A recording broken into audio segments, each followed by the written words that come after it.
सियावर रामचंद्र की जय। श्री रामानंद भगवान की जय। श्री राधे राधे। भक्तों, गीता जी के चतुर्थ अध्याय में प्रभु बोलते हैं, जन्म कर्म च में दिव्यम एवं यो वेत्ति तत्वतः त्यक्त्वा देहं पुनर्जन्म नैति मामेति सोऽर्जुन। कहते हैं, अर्जुन, मेरे जन्म और कर्म दिव्य हैं। इसको जो तत्व से जान लेता है उस व्यक्ति को फिर संसार चक्र में नहीं जाना पड़ता है। वो प्रभु के जन्म कर्म की दिव्यता को भगवान ने समझाया है।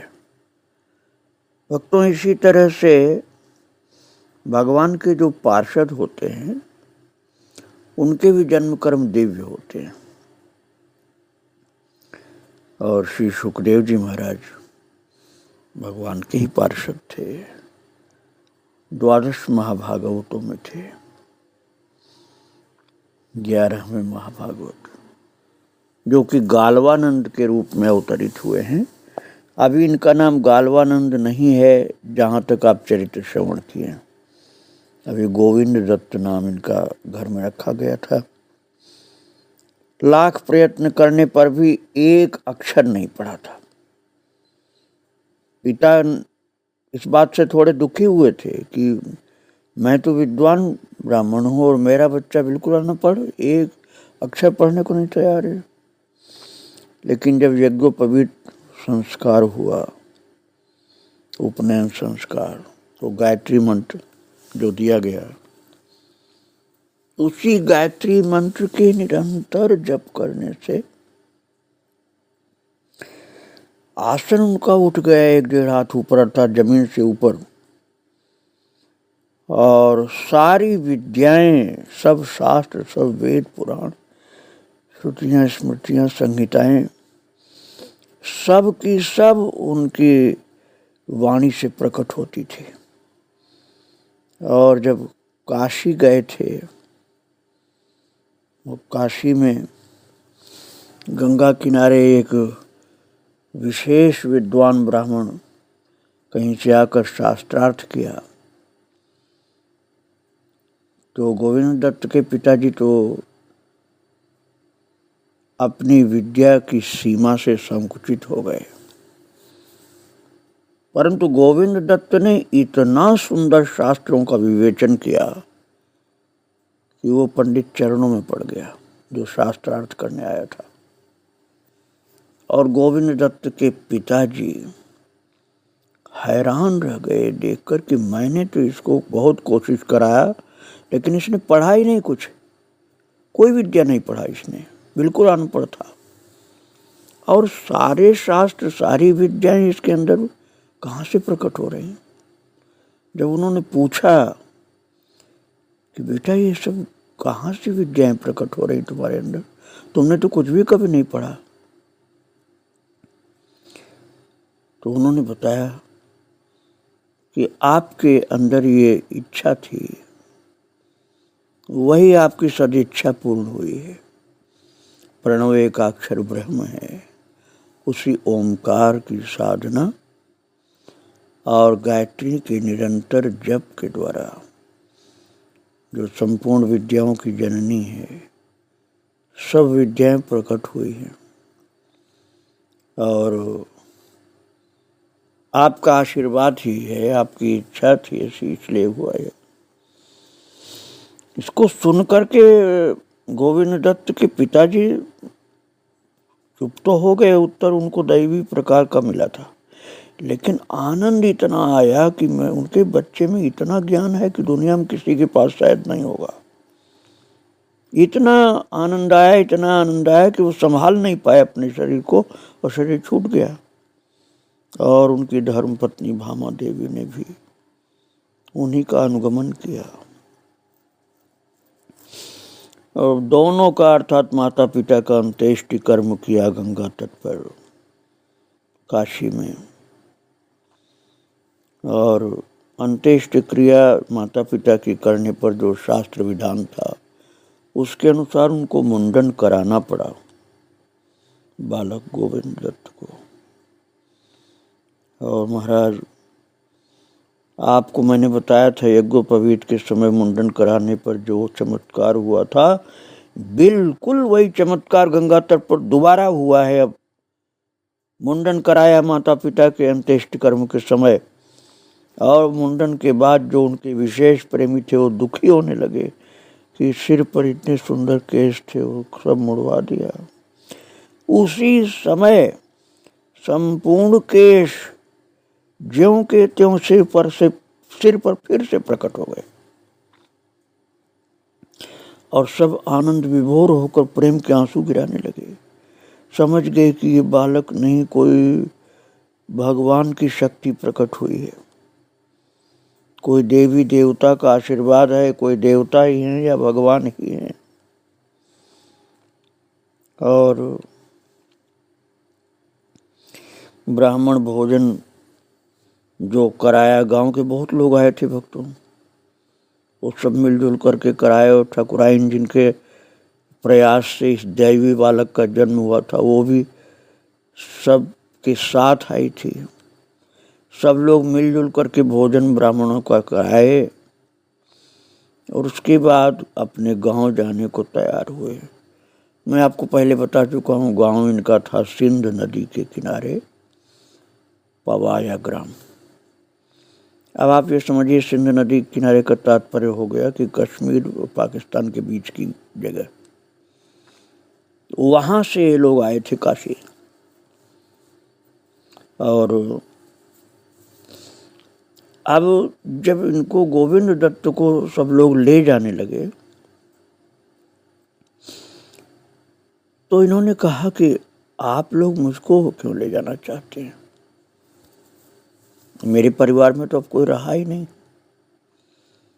मैं आप लोगों को विदा कर रहा हूँ, प्रणाम कर रहा हूँ, आप लोग अपने गांव जाइए। किंतु मेरे माता और पिता दोनों तो शरीर छोड़ चुके हैं, अब तो कोई है ही नहीं परिवार में। अब मैं वहाँ किसके पास जाऊँगा, कहाँ रहूँगा? इसलिए मुझे घर ले जाकर क्या करोगे आप लोग? मेरे तो परिवार का अंत हो गया, अब मुझे यहीं रहने दीजिए आप, और गंगा मैया के किनारे यहीं रहकर बस करके भगवत भजन करूँगा, मेरा जीवन सार्थक हो जाएगा। गांव में जाकर क्या करूँगा? भक्तों, गोविंद दत्त सामान्य बालक तो थे नहीं, उन्होंने खुद सबको समझाया। वो दुखी नहीं हुए कि माता पिता समाप्त हो गए, परिवार खत्म हो गया, इसका दुख नहीं था। वो यही बोलते थे कि अब मुझे आप गांव में क्यों ले जाओगे, आप लोग जाओ और मुझे तो गंगा तट पर यहाँ भजन करने दो काशी में, जिससे मनुष्य जीवन मेरा सफल हो जाए। और सब लोग तो गए, लेकिन विदाई के समय जो वियोग जनित विलाप हुआ है, जो उनके गांव के लोग आए थे, सिंध नदी के किनारे के लोग, इतना रोए हैं बालक से विदा होते समय। उन लोगों को शायद ये भी दुख था कि इसके माता पिता नहीं रहे। अब ये इतना उच्च कोटि का ज्ञानी, संस्कारी और अद्भुत विद्वत्ता और संस्कार धर्म संपन्नता के साथ जिस बालक का जन्म हुआ था, दैवी सारे लक्षण, वो हम लोगों से छूट रहा है। इसलिए सब रो रहे थे। और उस जनता का जो साथ में आई थी, उनका रुदन देख करके काशी वासियों का हृदय भी विदीर्ण होने लगा कि सचमुच दिव्य बालक है, जिसके लिए इतना प्रेम है सबको। बात यह भक्तों के सज्जन का वियोग तो दुखप्रद होता ही है, इसलिए बिछुरत एक प्राण हर ले हैं, जो कहा है तुलसीदास जी ने, वही बात थी। सब बहुत रो रहे थे जाते समय, लेकिन गोविंद दत्त अपने गांव नहीं गए। कुमार अपने ग्रामवासियों को धैर्य प्रदान करते हुए बहुत दूर तक पहुंचा करके फिर लौटकर गंगा तट पर आ गए। और गंगा तट पर जो छोटी सी उनकी कुटिया थी भजन की, उसी में बैठ गए। यद्यपि वो गए नहीं, लेकिन वहाँ के लोगों का जो प्रेम था उसका असर थोड़ा सा हृदय पर आया था, इसलिए उन लोगों को पहुंचाने गए थे। और परमेश्वर स्वयं ही मनुष्य की संपूर्ण गतिविधि, सुख दुख, संयोग वियोग, पुण्य पाप, रहन सहन, भरण पोषण आदि का विधान किया करते, विशेष रूप से भक्तों का तो करते ही करते हैं। और जो उनके चरणों का आश्रित होता है, प्रभु के चरणों का, उनको वही शांति देते हैं, सुख देते हैं, सारी व्यवस्थाएं करते हैं। और धीरे धीरे होती नहीं, इसलिए आदमी को पता नहीं चलता है कि भगवान कर रहे हैं। जैसे जैसे हम उनके मर्म को समझते हैं, प्रभु की कृपा को समझते हैं, तो कष्ट के जो संकीर्ण मार्ग की परेशानियां होती हैं वो सब पार हो जाती हैं, भगवती प्रसाद को पाते हैं और ईश्वरीय कृपा का बल संचार करते जाते हैं। और उनकी कृपा को समझते हुए भजन करते जाते हैं तो समीपता और निकट, अर्थात भगवान के चरणों के समीप होते जाते हैं। और एक दिन प्रभु के चरण कमल का दर्शन भी मिलता है, जो भगवान का अपने को मान लेता है। इसी तरह से ये गोविंद दत्त गंगा तट पर काशी में भगवान के भजन में लीन रहने लगे। और भक्तों, मैं आपको बता चुका हूँ कि ये छोटे से बच्चे थे, तभी से इनके गुण ऐसे थे कि इनको बाबा जी कहा जाता था। बहुत लोग इनको बाबा जी कहते थे, पैदाइशी बाबा जी थे। और एक दिन मन में आया कि चलो गंगा जी के किनारे किनारे चलकर देखते हैं कि काशी जी में सब घाटों पर कहाँ क्या है, कौन कौन से घाट हैं, किस किस घाट पर कौन कौन से मंदिर हैं। ये सब देखने के लिए गोविंद दत्त गंगा जी के किनारे किनारे चल पड़े, काशी जी में भ्रमण कर रहे। चित्त की संपूर्ण वृत्तियों को भगवान पर केंद्रित करके नया अनुभव प्राप्त करने के लिए काशीपुरी के घाटों का दर्शन करते हुए जा रहे थे। स्नान आदि से निवृत्त होकर गायत्री मंत्र का अनुसंधान करते हुए राजघाट से चले। प्रहलाद घाट पर पहुंचे हैं, किनारे बैठ गए, पावन और स्वच्छ निर्मल जल की धार को देख रहे थे। काशी अर्थात वाराणसी में रहने वाले भक्त लोग इस चरितावली को जब सुनेंगे तो उनको जल्दी समझ में आ जाएगा, क्योंकि वो लोग वहाँ पर देखते रहते हैं, अर्थात दर्शन करते रहते हैं। और जो वहाँ विचरण किए हैं, मैंने भी दर्शन किया है। घाट के किनारे किनारे चल के, गंगा जी के किनारे चलते हुए घाटों का दर्शन किया मैंने। तो राजघाट जो काशी स्टेशन के पास है, वहाँ से चले हैं और चलते चलते प्रहलाद घाट पर पहुँचे। निर्मल धवल धार को देख रहे थे, गंगा मैया के धार को। उसी समय एक सुंदरी प्रकट हुई और वो आई, और उन माता ने एक पकवान और मिष्ठान से भरा हुआ थाल गोविंद दत्त के सम्मुख रख दिया और बोली, इसे खा लो। और वे जल पर से दृष्टि न हटाते हुए गंभीर वाणी में बोले, माता जी इसे ले जाइए, भूख नहीं है मुझे। वो सुंदरी थाल को गंगा जी में फेंक कर अदृश्य हो गई। जल जंतु थाल का भोजन प्रसाद खा गए और थाल भी गंगा जी में विलीन हो गया। फिर उन्होंने उसी सुंदरी को अपने सिर पर थाल रखे जल के भीतर देखा, आश्चर्य में पड़ गए, उठ पड़े, आगे बढ़े, सोचने लगी सुंदरी ये कौन थी, गंगा जी थी क्या? तब तो माता की आज्ञा पालन करना उचित था, मुझे प्रसाद लेना चाहिए था। अब क्या हो सकता, अब तो चली गई वो। माता बच्चे के अपराध को क्षमा करती हैं, इसलिए मुझे भी क्षमा कर देंगी।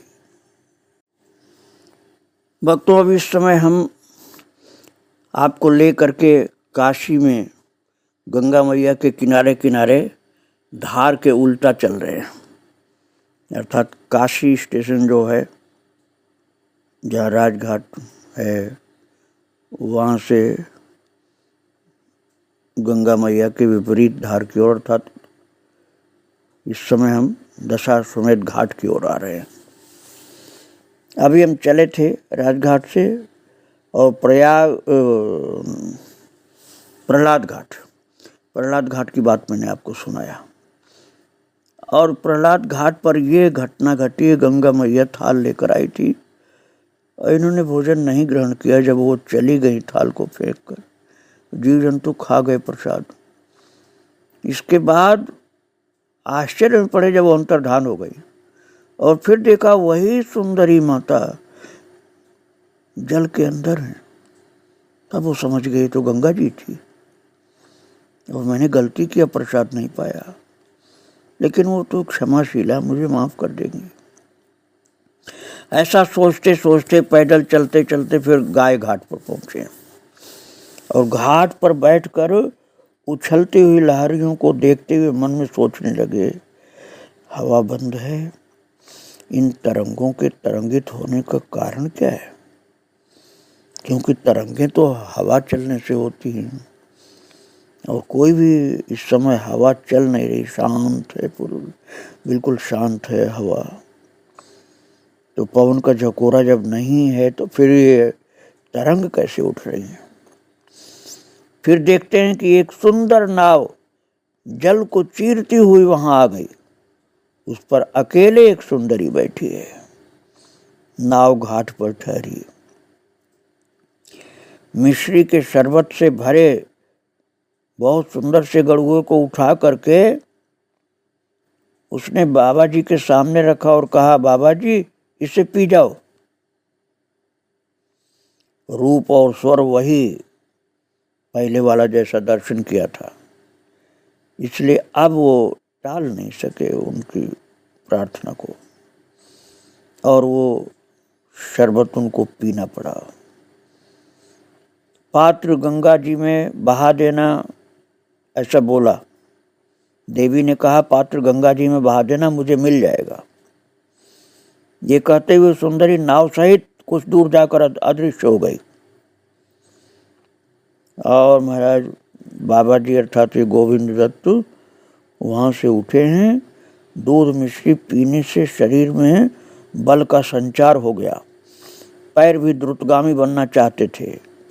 पहले तो चल नहीं पा रहे थे, बिना खाए पिए थे, लेकिन अब तो वो दैवी शरबत पिया है तो पैर जल्दी जल्दी चलने लगे। लेकिन गायत्री जप भी करना था, क्योंकि गायत्री ही जप करते थे वो उस समय। तो जप करना कम न हो जाए, इसलिए गति अपनी धीमी करनी पड़ी उनको। तो प्राकृत चाल से चल करके चलते चलते चलते चलते पंचगंगा घाट पर पहुंचे, जहाँ भगवान श्री रामानंद जी श्री मठ में रहा करते थे। और सीढ़ी पर बैठे लहरियों का दर्शन कर रहे थे, गंगा मैया की लहरियों का। लहरों का दर्शन करते करते लहरों की अटखेलियां देख रहे हैं, कैसे लहरें उठ रही, गिर रही हैं, मिल रही, अलग हो रही। और उन लहरों में एक सुंदर केश छिटकाई स्नान कर रही थी कोई। उसने कहा, ब्रह्मचारी जी आइए, आप भी पंचगंगा में डुबकी मार करके स्नान कर लीजिए। फिर भी रूप और स्वर वही था। आपकी बिना कुछ सोचे समझे वे गंगा जी में कूद पड़े और गोता मारते ही वे सुंदरी के साथ इच्छा भवन में जाकर के पहुंच गए। वहां षट ऋतु विहार, भोग विलास, सब सामग्री अद्भुत अद्भुत देख करके चकित रह गए और थोड़ा घबराहट हुई। कि मैं तो एक ब्रह्मचारी योगी हूँ, मैं इस सुंदर भोग विलास की इस दुनिया में कहाँ पहुँच गया। सुंदरी ने कहा, अब तो आप मेरे वश में हो गए, फंदे में फंस गए, अब इससे छुटकारा पाना कठिन है। अब जप तप ध्यान धारणा सब भूल जाइए। ये सब तो आपने पूर्व जन्म में बहुत किया है, इसमें क्या धरा है। जिससे पूर्व जन्म में बचते रहे उसी से आज काम पड़ा है। मैं वही रंभा हूँ जिसका आपने तिरस्कार कर दिया था पिछले जन्म में। कहिए, सब बातें स्मृति पटल पर आ गई उनके, और महाराज अब सोचने लगे मैं क्या बोलूं, विचार करने लगे गोविंद दत्त जी। सुंदरी की बातें सुनकर के बाबा जी के होश ठिकाने हो गए, अर्थात बड़े सचेत हुए। क्या हुआ जी, क्या हुआ, सोचने लगे। बहुत देर तक आंखें बंद किए रहे, चिंता भी करते रहे, मुख से बोली नहीं उड़ रही थी, निकल रही थी। प्राण बड़े संकट में पड़ गए। अरे गायत्री का जप तप क्या हुआ, क्या मेरे जीवन का स्रोत ही सूख गया। अनंतर चित्त को हरि इच्छा पर केंद्रित करके बहुत संभल करके बोले, रंभे अब मैं किसी तरह से तुम्हारे चक्कर में नहीं आने वाला हूं, लेकिन तुम तो मुझे खींच करके ऐसी जगह ले आई हो कि मुझसे बोला नहीं जा रहा है। बोलने से, किसी से बात करने से उसकी ओर ताकना पड़ता है, ताकने से, देखने से आंखें मिल जाती हैं, हृदय शुद्ध होता है, मन मत उठता है, फिर तो वही परिणाम होता है जो हुआ है। तुमसे प्रश्नोत्तर किया और इस प्रश्नोत्तर से दृष्टि मैथुन हो गया, और इसी कारण मेरा जन्म हुआ। पिछले जन्म की बात बताया उन्होंने कि पिछले जन्म में रंभा तुमसे प्रश्नोत्तर जो किया था तो मेरा दृष्टि मैथुन हुआ था, शरीर से कुछ नहीं हुआ था, फिर भी मुझे जन्म लेना पड़ा। भक्तों, रंभा ने कहा, हाँ हाँ, उसी कर्म से तो ये इच्छा भवन बना है, आप इसमें पधारिए और विहार कीजिए। रंभा की मर्म स्पर्शनी बातें सुनकर बाबा जी का हृदय व्यथित हो गया, कलेजा थाम करके रह गए। सोचने लगे, आज तो बहुत बड़ा संकट आया मेरे जीवन का। शांति तो प्रथम ही चली गई, अब धृति भी खिसकी, और मुदिता का तो पता ही नहीं कहाँ चली गई प्रसन्नता मेरी। और जी को बहुत महसूस करके उसे कड़ा करके बोले, रंभे मैंने सुना है, श्रुति भी कहती है कि तुम सब अविद्या परिवार में से हो, और अविद्या दयापूर्वक जीव को मृत्यु सागर से पार कर देती है। तो क्या तुम कृपा पूर्वक मुझे इस परीक्षा सागर से नहीं उतारोगे? रंभा ने कहा, हाँ उतारूंगी, क्यों नहीं, पर हंस खेल करके। तिलक लगा के तो पैदा ही हुए हो, तिलक लगा के पैदा हुए हो, फिर इच्छा भवन में राज तिलक क्यों नहीं कराते हो? मेरे साथ मेरा हाथ पकड़े इस अंधेरे मार्ग से चले चलिए ना, 4 पग के बाद भवन की शोभा देखिएगा, और सबसे बढ़कर मेरा विहंगम नृत्य देखिए, जो इंद्र को भी देखने को नहीं मिला, वो नृत्य मैं आपको दिखाऊंगी। अब बेचारे क्या करते, हाथ पकड़ कर चले, 4 पग चलते कितनी देर में प्रकाश में पहुंच गए, थोड़ी देर में। और सहस्रों प्रमुदाएं दिव्य मंगल गीत गाती हुई स्वागत करने आई। बारी बारी से सब बाबा जी का हाथ पकड़ के नाचने लगी। इन्हें नाचना तो आता नहीं था, बार बार गिर पड़ते थे। रंभा ने दया करके उन्हें एक ऊंची मेज पर बैठा दिया, और कह दिया कि इन्हें कोई स्पर्श नहीं करे। आप सुचित होकर के देखने लगे। नृत्य में मोहक और मादक दोनों गुण थे, इसलिए नृत्य देखने पर उन पर दोनों का प्रभाव पड़ा। यहाँ तक कि जब रंभा की बारी आई और वो विहंगम नृत्य करने लगी तो बाबा जी महाराज, आपको आश्चर्य होगा, थोड़ा सा भूल गए और खुद नृत्य करने लगे और फुदक रहे थे जैसे नृत्य में, और न जाने कहाँ पहुंचे फुदकते हुए। विहंगमा साथ साथ नृत्य करती हुई चली गई, अंतराल के अंतराल में और उसके भी अंतराल में भारी व्यामोह में पड़ गए। ऐसी विक्षिप्त दशा में ऊर्ध्व दिशा से वे ही महात्मा फिर आ गए जो 2 बार घर पर पधारे थे, जलाहरी बाबा, जो तालाब पर रुके थे। और वहां पहुंचते ही उन्होंने शंख फूंका जोर से। तब माइक रचना, गांधर्व लोक, आमोद प्रमोद, नृत्य गान और प्रमदाओं का बटोर सब अदृश्य हो गया। वो जलाहरी बाबा के शंख बजाते ही सब दृश्य गायब और विहंगमा रंभा के रूप में आई, हाथ जोड़कर बोली, भगवान, ब्रह्मचारी जी को परीक्षा सागर से मुक्त करती हुई ये बता देना आवश्यक समझती हूँ कि ये जन्मजात योगी हैं, निर्विकार हैं, अनासक्त हैं और सदा योग युक्त रहेंगे। इनको कोई भी बाधा इस प्रकार की नहीं आएगी। बाबा जी ने योगी का हाथ पकड़ करके घाट पर ला करके खड़ा कर दिया और कह दिया, ऊपर मठ में जाओ। और ये कहते हुए झटपट सीढ़ियों पर चढ़ते चढ़ते आंखों से ओझल हो गए जलाहरी बाबा, और पंडित कुमार मठ पर चढ़ते चले जा रहे हैं और शांति मिलती चली जा रही है, शांति प्राप्त होती जा रही है। इसी दृश्य को भक्तों आप अपने हृदय में रखिए। जिस श्री मठ में जा रहे हैं वो वही है मठ जहाँ भगवान श्री रामानंदाचार्य जी महाराज रहते थे।